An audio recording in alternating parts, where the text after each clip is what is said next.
Before I address these individual bills, I want to make a comment on this legislative session and what was achieved. After I sign these bills, no state in the United States will be more protected, more vigilant, and more successful in protecting women's right of choice than the state of Washington. And I think we owe a debt of gratitude to these legislators to being creative, persistent, and successful. Those who are not legislators, can you give them a round of applause for what they achieved, which I appreciate. Thank you. We're going to start with House Bill 1155. This prohibits apps, websites, and other non-health care facilities from collecting, sharing, and selling someone's health data.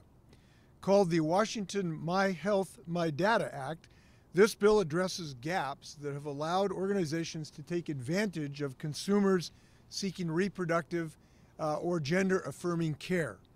It also makes it possible for individuals to sue for damages when their privacy is unknowingly breached. The Attorney General's office requested this bill. Thanks, Representative Slatter, and the companion bill, Senator Dinger. I'm signing this bill. Thank you. We'll sign for a second. All right. How you doing? I'm going to get. Here we go. Here we go. And I dotted it with that. Thank you, Governor. Okay. Thank you so much. Thank you. Swap with the next. Richelli.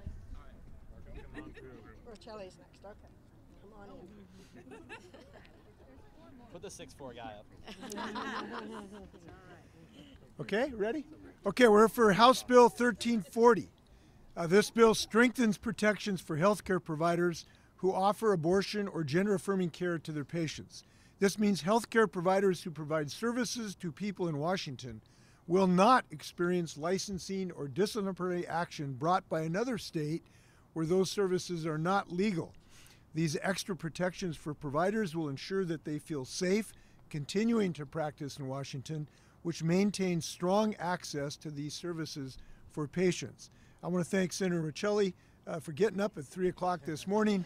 It shows you he's always alert. And this bill, I think, is indicative of how thoughtful these legislators have been to look for every single way we can to protect this right. Also, Senator Solomon, my Lintai, I'm signing this bill. Happy to do so. Okay, let's smile for a second. Okay. All right. Thank you. Thank you. Okay.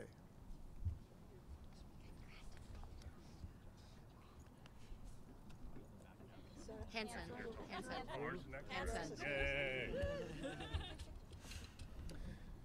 Okay, next up, House Bill 1469 strengthens legal protections for patients who receive and providers who assist in reproductive and gender-affirming care in Washington.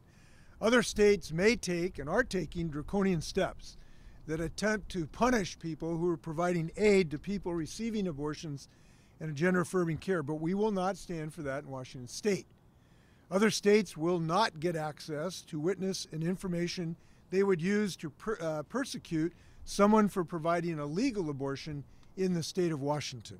This bill, known as a SHIELD law, will protect those who provide and receive legal services in the state of Washington. I want to thank my representative, Representative Hanson, and thanks to the companion bill, Senator Trudeau, happy to sign this bill. This is also known as Keep Texas's Tentacles Out of the State of Washington bill. So let's smile for a second here.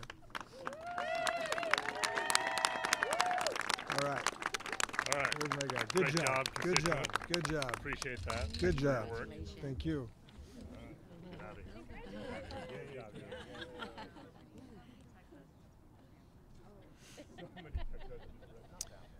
This is Senate Bill 5242. It requires health plans, including our public and school employee plans, to eliminate the amount the insured individual would pay for abortion services. This bill makes abortion coverage more affordable and accessible while strengthening our fundamental right in Washington to abortion access. Thanks to Prime Sponsor Senator Cleveland and Representative Bateman to get this bill to my desk. Happy to sign it. Okay, let's smile for a second. Okay, we got somebody who can deliver. I didn't can see take it to you can. Vancouver There, for you. there goes to Vancouver. I'll be there in a few hours. Personally delivered. Okay, here we go. Senate Bill 5768. This allows the Department of Corrections to distribute mifepristone to reproductive health care clinics. We recently took unprecedented action to stockpile a 3-year supply of this pharmaceutical. Given the chilling legal uncertainty the nation faces on this issue, we are proud of the bold actions we took to ensure that people seeking an abortion will continue to have access to this safe, and I repeat, safe and effective product that has been used safely and effectively now for 2 decades. It will continue to have access in our state to the safest and most effective care, especially when they exercise their fundamental right to seek the reproductive care that's right for them. Now, I want to comment on something. When we learned what the Trump judges were up to here, I did not hesitate to act. I acted under my emergency and executive authority. It was fully compliant with Washington state law. It is regrettable that the Republicans have criticized that act, but it was absolutely necessary to do so. And this has now been confirmed by the vote of the Washington state legislature. And there's an aspect of this that has not been adequately reported. I want to share this with you. We cannot predict what the Supreme Court will do in the Texas decision. We cannot predict it. But what I can tell you is this: no matter what the U.S. Supreme Court does in this regard, under our laws and under the United States Constitution, that decision will not affect our access to mifepristone because of the action I have taken. We have this product in hand. It can be legally distributed under our state law. Nothing the Supreme Court do will allow the Republicans to stop women from having access to mifepristone. I'm glad we have taken this action. So with that, I'm happy to thank, I want to thank sponsor Senator Kaiser for her foresight. She jumped right into this issue with us, and Representative Bateman. And I just want to know, I want to explain why we are certain of this, and this may sound a little unusual. Under our state law, we have the right to make decisions about dispensing these products, even if the FDA, to somehow under a Trump judge, does not give us approval. The combination of our state law and the relationship to federal law gives us the right to do that.